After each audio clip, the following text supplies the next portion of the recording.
Thank you for joining Dr. Andrew Gardner for Your Health and You. This program will challenge you to live a healthy lifestyle from God's Word and the best health practices. Call your friends and family members together for the program, Your Health and You. And now, here is your host, Dr. Andrew Gardner. Be blessed as you listen.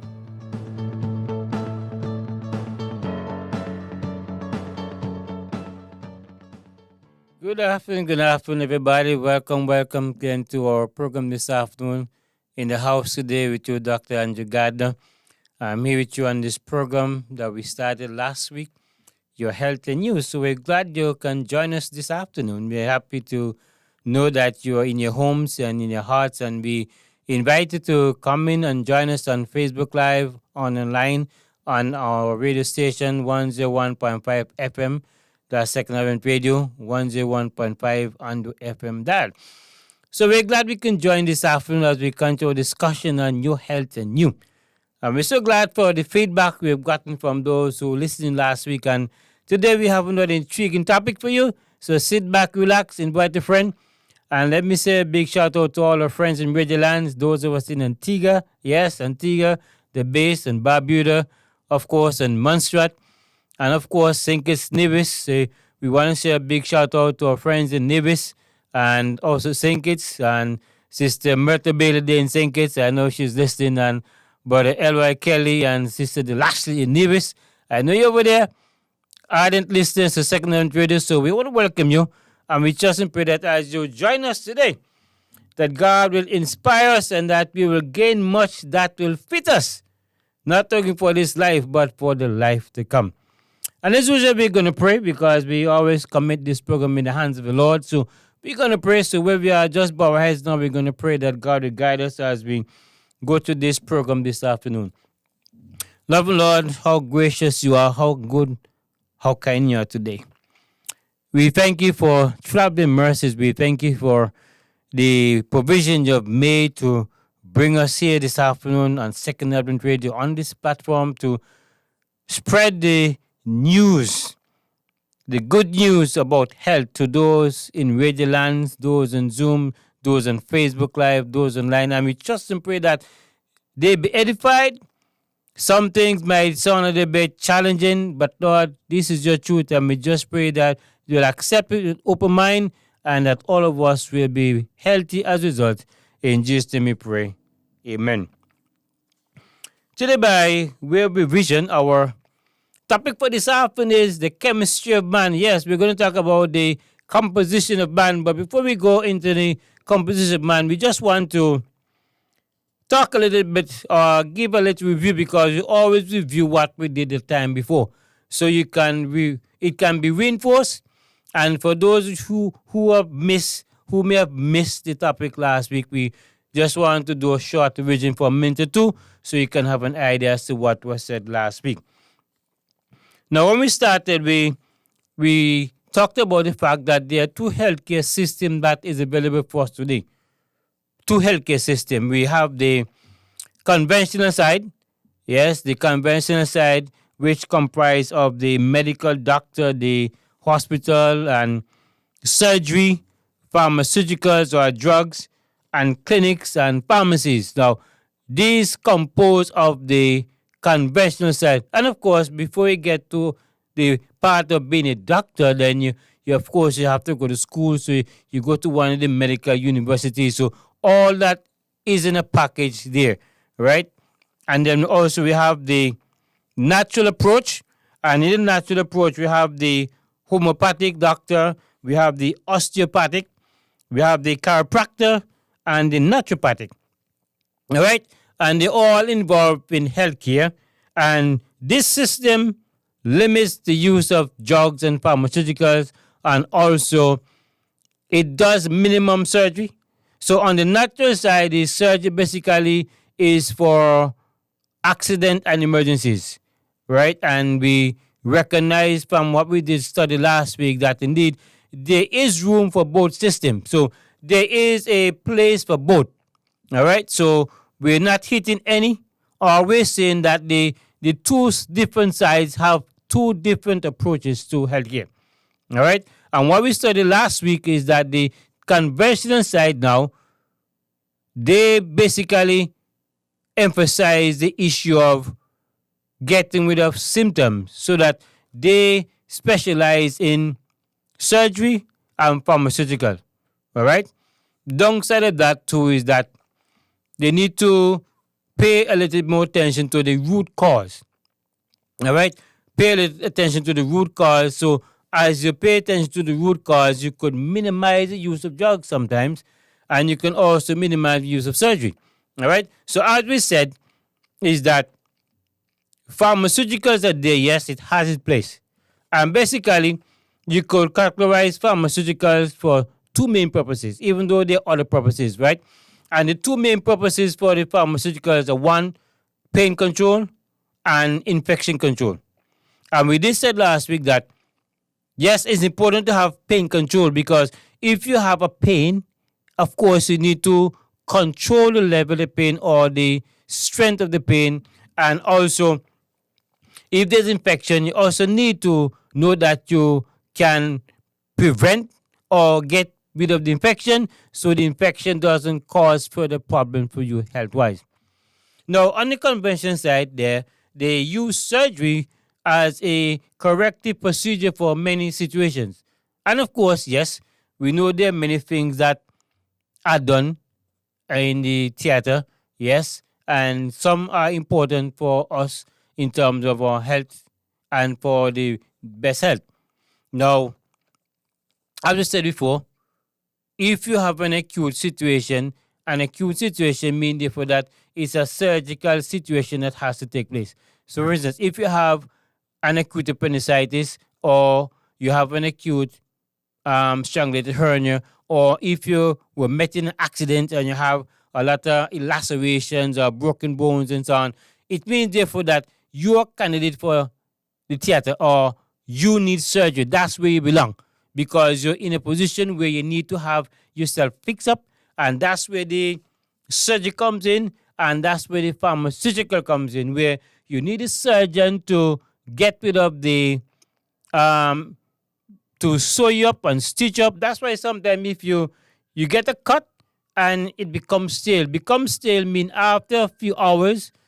I'm not quite sure the length, but I know after a few hours and you have not gone to the hospital, then most likely not they might tell you, well, it's already in a position where they cannot do any surgery unless they have to probably maybe do some deep clean of the area, because what could have happened is that bacteria or infection would have been settling already, because especially if it's a deep wound and you did not get to keep something sterile over it, and then it exposed to bacteria and all kind of germs and so on, and so it could cause a problem if you're there. All right, so when you have a situation where you have an accident, and that's why they have the paramedics and these first responders who respond to you on the site of the accident, and they will take special care to make sure that they band up the wound carefully, and sometimes they apply pressure to stop the bleeding and so on. And of course, they try to get it to the hospital in the quickest possible time so that when they get there now, you're still in a position where the surgeon can go straight and to suture up and so on without any fear of infection setting, etc. Right? So it has its purposes. Also, we said that if you have strangulated hernia, it's a case where the intestine has twisted up itself among itself, and so therefore it's not something you can unwind or untwist. So the surgeon has to go in and open you up, of course, go in, and he has to take a time to untangle and to dismantle or to get rid of whatever is causing the problem, and then to, of course, stitch it back up, and then hopefully you go to the recovery room and so forth. Also, acute appendicitis, yes, that's something that has to be dealt with, because if that thing ruptures in you, it could kill you. All right? And if it ruptures in you, chances are, if you're already in the theater when it ruptures, then of course they have all the equipment and facilities there to get rid of that situation before it spread to the rest part of the body. All right? And so, in a nutshell, that's what the convention side is all about. Surgery, pharmaceuticals, they tend to look at the symptoms, right?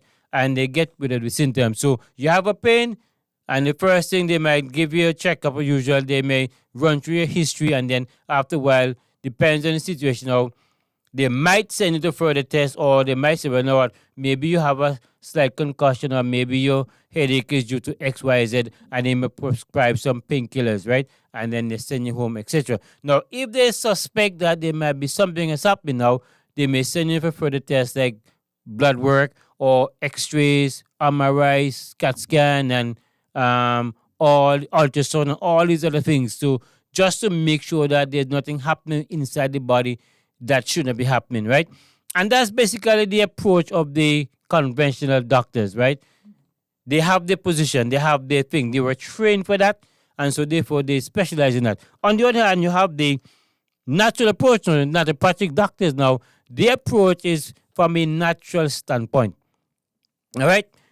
I must also mention that the system where you have the medical doctor now, the emphasis is that the doctor is in charge.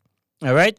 That's why they build hospitals, they build clinics, they have pharmacies, because what? It's a culture that has been created many years ago, long time before some of us even born, where the doctor become now the savior for people who get sick. That's kind of a myth, because the truth is the doctor cannot cure you.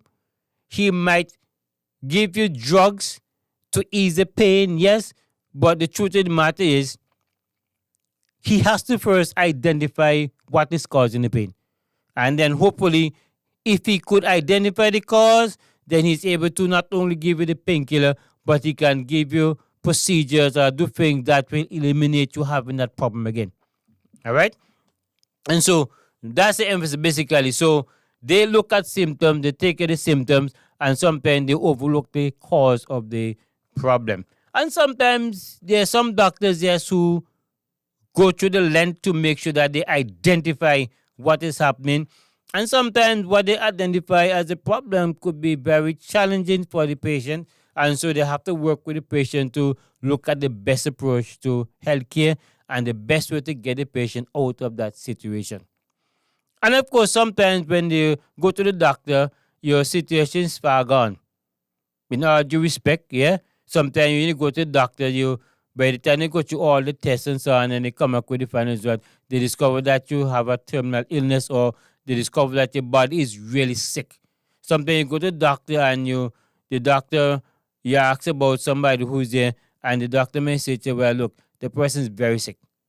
Meaning that they're trying, but they're not sure if they can get the person back to where they should be, right? Because the person is very sick. And more often that the person who is very sick is somebody who basically is on timeline then. In other words, then, it's a matter of time before they expire, all right? And when you expire is that the body cannot no longer fight. And we want people to understand, when you expire, your body can no longer fight. Then the naturopathic doctors now, they specialize in putting the patients in a position where the patient's body can heal itself. All right? It can heal itself from without the drugs and all these invasive techniques and so on. Right? Now, they're trained for that, not the medical doctors.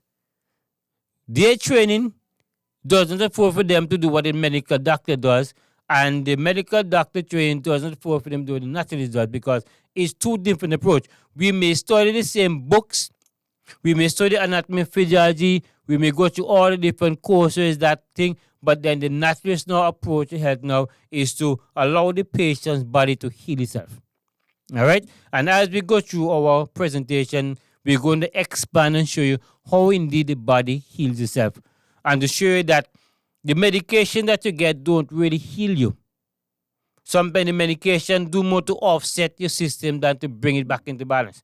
And we're going to show you that, right? We're going to show you that. And for evidence of that, listen to the doctors, listen to the advertisement on the TV where when they advertise a particular drug for a particular situation, and you find that, yes, they're going to take it for this problem, but then the amount of side effect it has, right? It could really cause more problem than it solves. So one has to be careful. And so what we need to have now, we have both systems. So what we need now is not to push either out the way, but to bring both together. So how we can work together. How both systems can work together to create a synergy that will help the person to be in the best health. And that's it, and that's the bottom line. Both the conventional doctor or the medical doctor and the naturopathic now, they both want the same thing. They want the patients to be healed and to do better. All right? But sometimes we have the biases where we curse each other and we criticize each other. No, we don't want to be doing that. We believe that there's a place for both sides. And that's the reason why we have this broadcast to say, okay, we need to have what we call an integrated approach to medicine or to healthcare. Meaning that both the medical doctor and the naturalist should be able to sit down together, look at the patient, and to come up with the best approach for patient care, as opposed to fighting here and fighting there. All right, and so, as we said, the conventional side now, they push surgery and pharmaceutical quite a bit. That's the main thing. But on the naturopathic side now, what they do now, they try to limit the amount of drugs that they use. Of course, they use some of it, depend on the person's situation. I know there's one healthcare system in Florida, in that's called Celebration Health. Yeah, that place there was built specifically to do what I'm saying in terms of the natural approach, where they combine both the natural and the conventional side. But in that hospital there, they limit the amount of surgery that they done. The emphasis that if you come in and you need surgery, it must be something that has to be done within 10 minutes of you coming into the hospital. 10 minutes. Not to put you on a schedule for a month or two. No. Of course, in some bigger countries like the UK and the United States and other places now, you find that the amount of people who go, or the amount of persons who go to that healthcare facility now, especially if it's a good and outstanding facility now, you find that there's a waiting list. Yeah, there's a waiting list, And so you find that sometimes, yes, you do indeed have to schedule you, but if it's not an emergency, then they will schedule you for a month or two down the road. But if it's indeed an emergency, then they have to deal right away. All right? And so what we're saying that if you know how each system works, then you're better able to understand what we're saying this afternoon. All right? Now, and so this approach from the natural standpoint is saying, okay, yes, the doctor have his role, but the patient is the one who is in charge of his health, not the doctor. Why I'm saying that? Because even from the specialists and all the doctors we've spoken to and from research, you discover that there are 3 levels or 3 conditions whereby people can be in. One, you have primary care, health care, you have secondary, and you have tertiary. Now, in the primary health care department now, or condition now, the patient is on top of things. In other words, the patient is in control, the patient is eating right, they are eating the right stuff, they're exercising, they have their lifestyle approach which is helping them to live healthy, so there's no need for them to see the doctor. So they're not seeing the doctor, they have the regular checks, and so this is a primary care we're talking about. Now, when you move from the primary care now, you're used to the secondary care now, where you're in a condition now where you need the medical doctor to help you to get back to the primary care condition. All right? You need to get back to the primary care. In the school system now, you move from primary to secondary to tertiary. But in the healthcare system now, you need to be always in the primary department because that's where you function. That's where you're in charge of your health. When you get to the secondary stage now, it means that the doctor and you in combination now are in charge of your health. And then when you get to the tertiary stage now, the tertiary stage is saying that you are no longer in charge of your health because your system is so compromised now that you need a doctor now to get you out of a situation that you're in. All right? And that is where now it needs for both sides of the divide to come in play now to say, let's look at this patient. What's the best approach? How can we help the patient get back to the primary stage? They're in the tertiary stage, which means that they already surpassed the secondary, which means therefore that the doctor has to work overtime and the patient now has to have the mindset or the willpower to get better. Simple as that. And of course, if the tertiary stage doesn't improve, it means if you're going from a tertiary situation now to a chronic situation or a degenerative situation now where your body is deteriorating fast. And there's very little the doctor can do now at that stage because what? The doctor can help you in the primary and secondary stage. When they get to the tertiary stage or the chronic or degenerative stages though, your body is going downhill. And very little can be done if you're not careful. Because see what happens when you get to those stages, your body is almost in a compromising situation where you're going more down than up. And so you have to be careful now in terms of how you stand where that is concerned. All right? So that's why it's important that you try to maintain your state of wellness in the primary stage, meaning that you're eating right, you're eating the right foods, you're exercising, and your lifestyle is good, you're resting well, you're drinking adequate amount of water, right, which is heaven's choice beverage. You're making sure you get adequate amount of sleep. You're making sure that you're not too stressed. You're making sure that you're not worrying. All these are results of being in a primary care condition. All right? But when you're into the secondary care, it doesn't mean that you're on redemption. It means, therefore, that you are now getting feedback as to what you need to do now to improve on your health. All right? And so, folks need to understand that a prognosis is not a death sentence. It's a feedback to tell that all is not well. You need to take a pause, look at what you're doing, and try your best to improve on your health. All right? Now, that's a summary of what we did last week. Now, we're looking today at the chemistry of man. All right? The chemistry of man. And I want to look in the Bible and turn to Psalms 139. Psalm 139 verse 14. We're going to use that as our text of reference. He says, I'll praise thee, for I am fearfully and wonderfully made. Marvelous are thy works, and that my soul knoweth right well. All right, so the psalmist David is saying that I'm fearfully and wonderfully made, and my soul knoweth quite well. So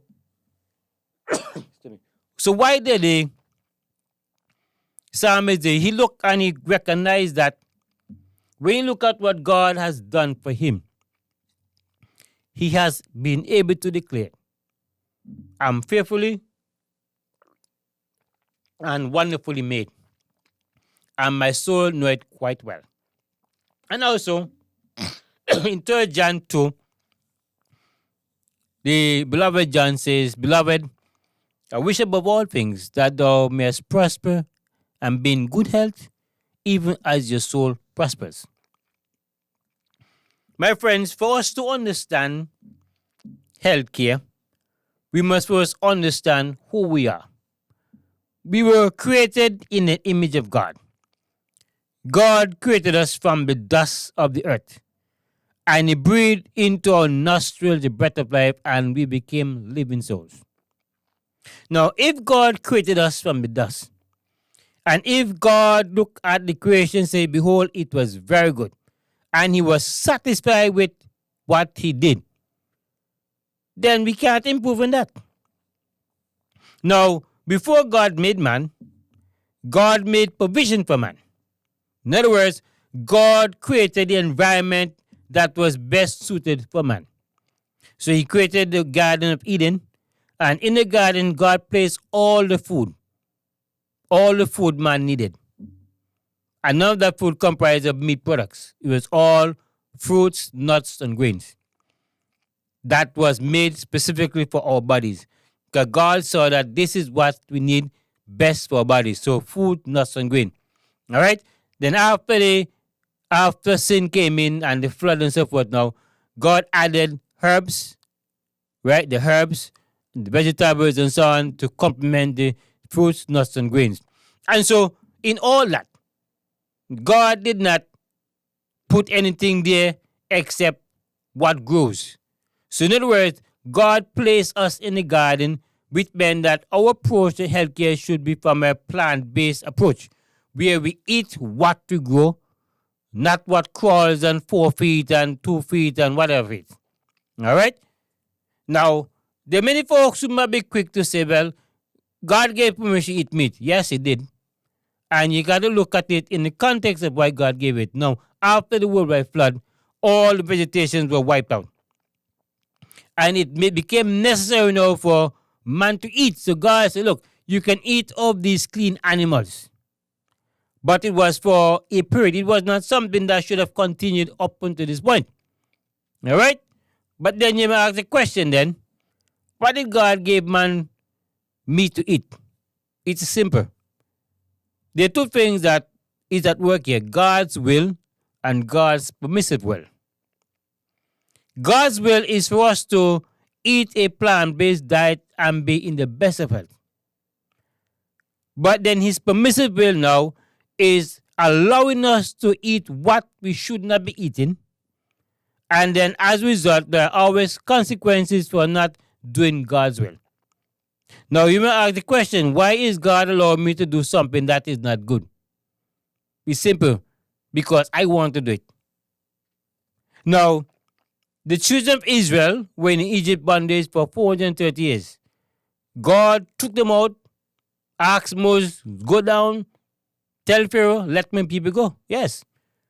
God's intention was to bring His people back to know who He is as their God. And to remind them that I created them, remind them that I made and created the best environment for you. You see, God couldn't allow them to stay in Egypt because they would never learn who God is. And God took them out and God gave them the best diet and they complain and they murmur. And one time they grab over Moses and Moses said, Lord, these people coming after me, they're going to kill me because they want food, they want flesh. So God said to Moses, look, I'm going to bring flesh for them.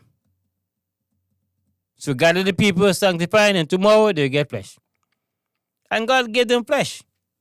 Not because it was the best thing, because they insist they wanted the flesh. So God allowed them to get the flesh.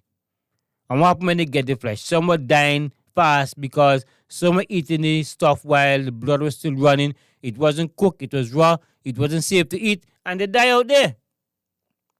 All right? See, there are always consequences of doing what God did not require us to do. All right? We see some more on that later on, but for the purpose of this now, we are fearfully and wonderfully made. And God made us up in such a way that, and He provided for what we needed, for what we need. All right? Now, we are created from dust, and when we die, we return to the dust. It's simple as that. We are created from dust, and at death, we go back to the dust. That's how God made it.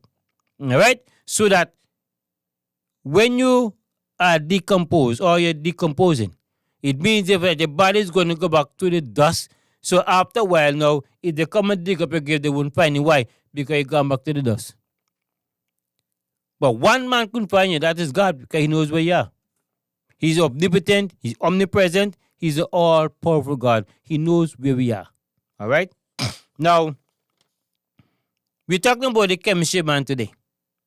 Right? I just give you a little insight as to man, how man came about and why we do what we do. Now, we're told about almost 99% of the mass of what we call human being is made up of oxygen, carbon, hydrogen, nitrogen, calcium, and phosphorus. All right? These are things that the body is made up of. All right? And so when God made us, He makes sure that He put what we needed best to in our body. Now, if you were to check the ground or the earth, you discover in some parts of the earth now, all these elements are going to be present. You have the oxygen in the air, yes, and all the other stuff are going to be present where? In the ground, and sometimes in the food that is in the ground. All right? And so God made everything for us right there. But because of our mindset, we choose to make the decision we want to make, and then we look at God and ask God, God, why am I sick? Why am I suffering? Why my stomach hurt? So you have to trace it back to what you eat. You have to trace it back to your diet or your dietary choices. It's simple as that. We were made up of certain elements, and these elements are found in the soil, in the food that we eat, the plant-based food that we eat. And so when you consume the right foods, when you have a diet high in fiber, low in fat, and you eat whole grains and those nice stuff, then your body is going to get the nutrients you need to not only supply the nutrients, but it also builds, it replenishes the blood, and it makes you strong and healthy because you're eating the right foods.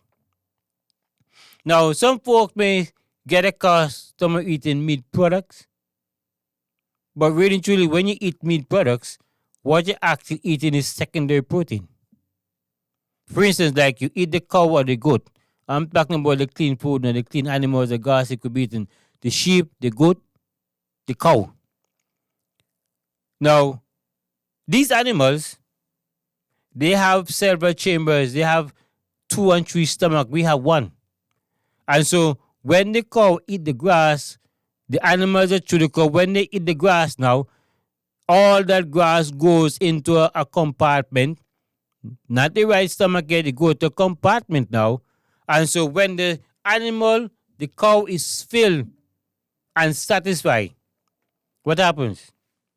The cow lays down or it stands still gazing, and while it is gazing now, it is chewing its cud. What it's actually doing is regurgitating what it has eaten. So all that grass or hay or whatever it has ingested for the last hour or 2 now, it sits quiet in the shade now, it's chewing it. What it's doing now, that food that it ate has not been digested yet. So what is happening now, he's regurgitating, right?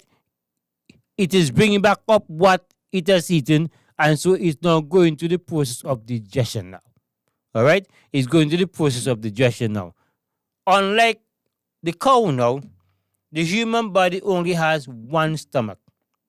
And so we have to be careful as to what we put in that 1 stomach, what we eat, what we partake of, because what we partake of will determine how best our body will function. Now, some people find it strange that our body is composed of different organs from the head to the foot. All right? And when you look at the digestive system that is in place to make sure that we can digest our food properly. Now, what some folks don't understand is that digestion starts in the mouth. Pre-digestion starts in the mouth because in the mouth you have the enzymes, the salivary, you have the enzyme, and you have other kind of enzyme. We're going to tell about those later on, but the enzymes in the mouth that when you take a time and chew the food, because you take a time to chew the food now, the food gets into a position where you can swallow it easily and not choke. Incidentally, today I was with some of my friends there, and we started to eat a meal after working in the church building, and they're going to laugh when I say this, but there's some folks who literally couldn't eat because they didn't have anything to drink. Okay, right? And they watched me eating and consume my food and not drinking anything. I say, Pastor, you're not drinking anything? You're not choking? I say, I'm not choking. They say, how much time do you chew food? I say, 45 times. They start to laugh. All right? But the truth is, if you take a time to chew food and the process of digestion starts in the mouth, it seems to be that when the food gets into the stomach now, it makes it easier now for the gastric juices in the stomach now to break down the food further now so that it can move from the stomach to the small intestine where it is absorbed through the blood, and then we get the nice nutrients from it. And when it moves from intestine now, from the small intestine now, it goes into the large intestine now where most of the water is absorbed and most of the waste product is moved further down, and then it's stored in the rectum, and then you have the sensation you want to go to the bathroom, you go to the bathroom and you left with what is not no longer useful for you out into the toilet. All right? And so for the body to work carefully, we have to understand how the body is made up. All right? We're made up of flesh and blood, capillaries, bones, tendons, ligaments. Now, all these are service or all these benefit from the food we eat, or it will not benefit from the lack thereof. Now, you often heard the phrase, you're what you eat. And it's a very true statement. You're what you eat. So, if the food I'm eating now, let's reason, if the food I'm eating is not healing my body, because we have established that the drugs doesn't heal you. And that's no controversy. Drugs do not heal. In some cases, it just masks the symptoms or it moves the symptom from your hand to your foot. Right? Drugs do not heal. It basically puts you in a position where it appears as though you take a tablet and the pain gone. The pain is still there. What has actually happened now, when you take a drug or a medication now, whether it's for a back pain or headache or stomach pain, whatever, what that actually happened now, the drug creates what I call a synapse. All right? It creates a synapse now.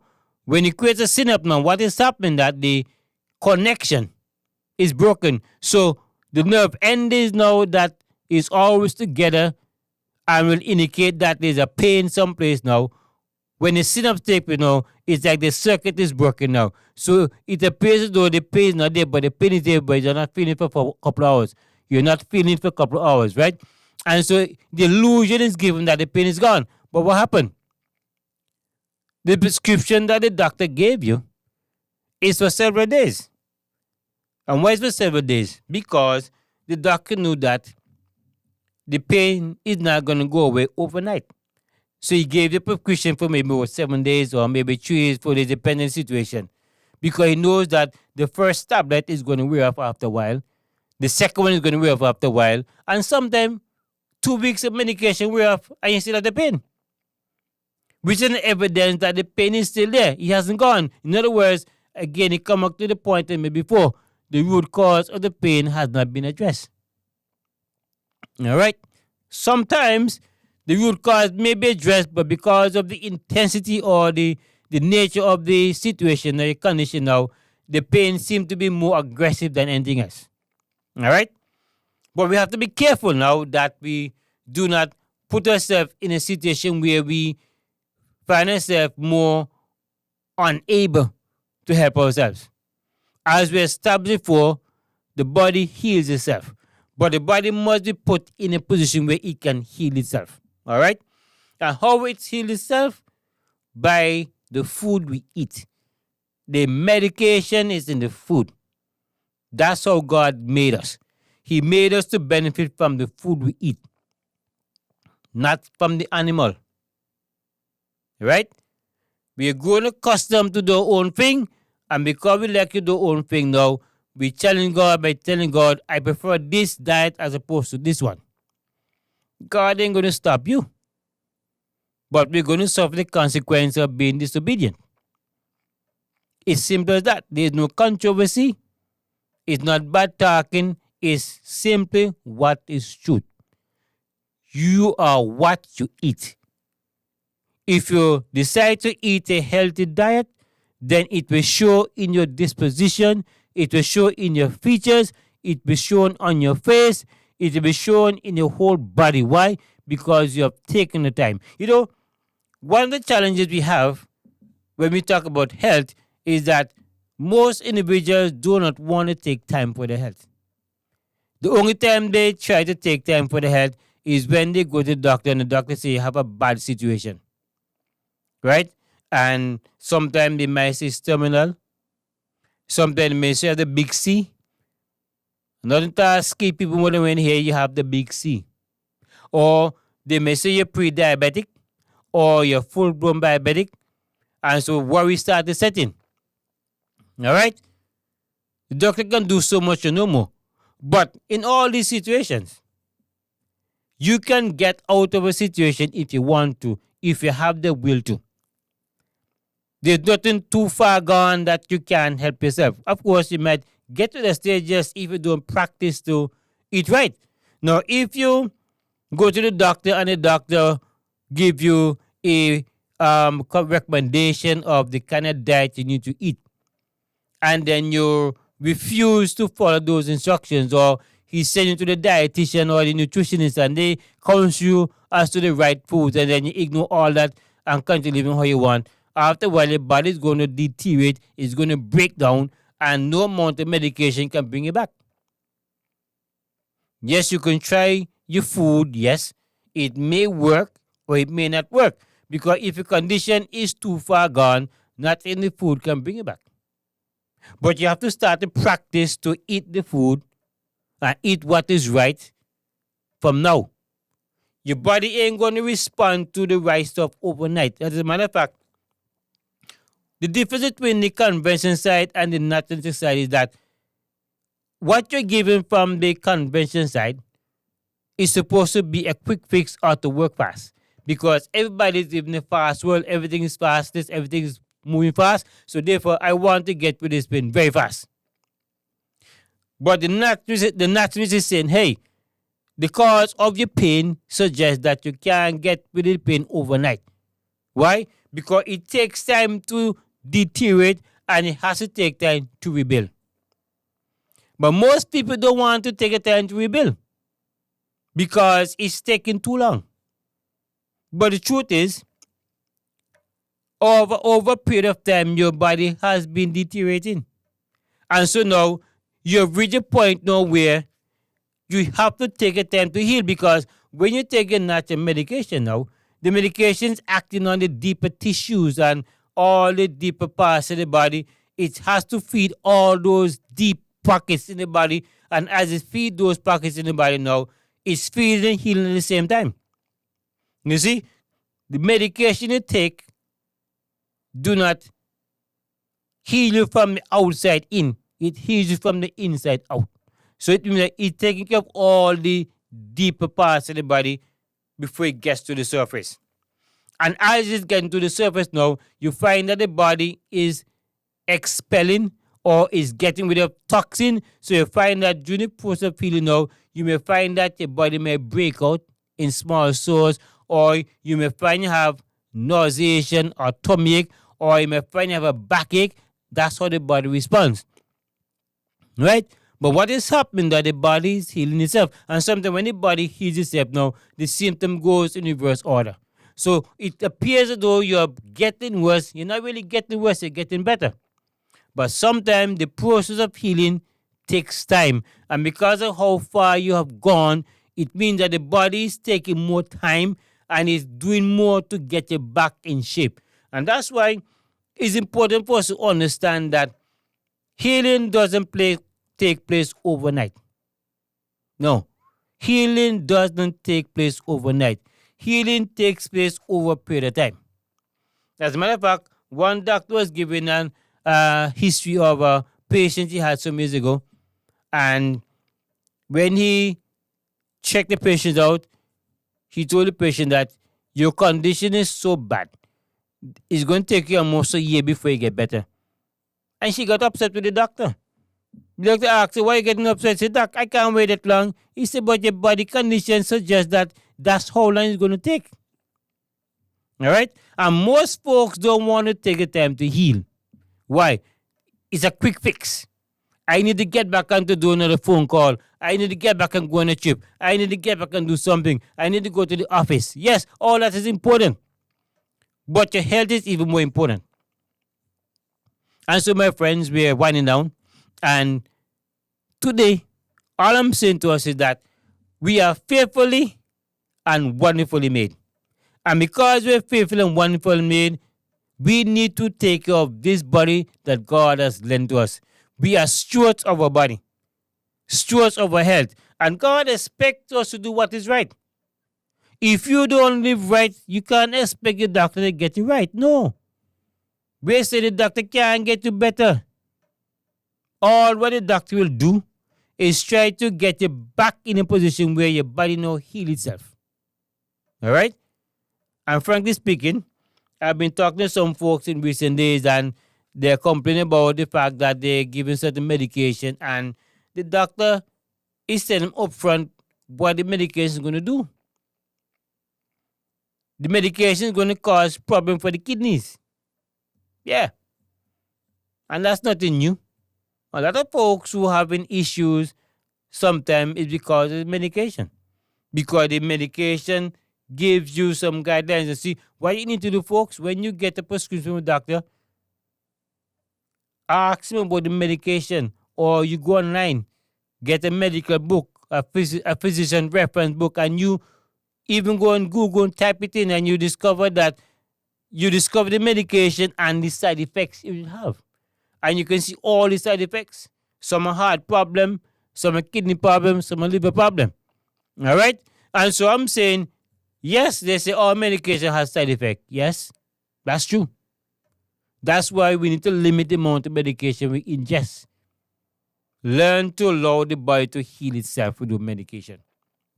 All right? And so I want to let you know in summary that God loves you and He wants the best for you. And that's why in His Word it is written, one, we are fearfully and wonderfully made, and also know it quite well. And secondly, in John we're told that, beloved, I wish above all things that thou mayest be in good health, even as your soul prospers. We don't have to have pain, my friends. We don't have to have discomfort. We can live free of those things. Pain will come occasionally, but don't look for it, don't anticipate. When it comes, we'll work with it. But eat right, sleep right, adopt the right mindset. Don't tell yourself you don't have the time. Because when the body breaks down, you can't tell the body you don't have the time then. And sometimes it might be too late. So we're here on this broadcast, Your Health and You, to let you know we're here to educate you.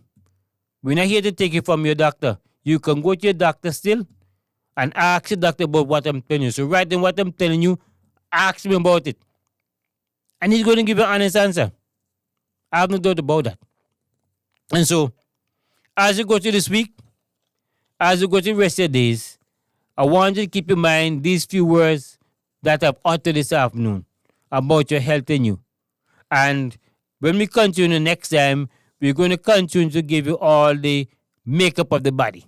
We're going to talk about anatomy and physiology, how the body, what are the parts of the body, how they compose, what to look for, and to know how to read the body signals and to make sure you understand how your body functions. Because if you know how your body functions, you're in a better position now to help aid the body in healing itself. So I want to thank you for tuning in this afternoon. Call a friend, share the link, tell them that your health and you is on the radio station, on Facebook Live, on YouTube, every Sunday afternoon from 6 to 6:50. Let them know great things are going to be discussed and that they can be in good health even as their soul prospers. So God bless you until we come again, and may the peace of God reign in your heart and in your soul. Goodbye, and have yourself a good evening. Thank you for listening to Your Health and You. I do hope that this health session was meaningful and informative. Remember, the Lord's desire is for you to be healthy and prosperous. Be blessed.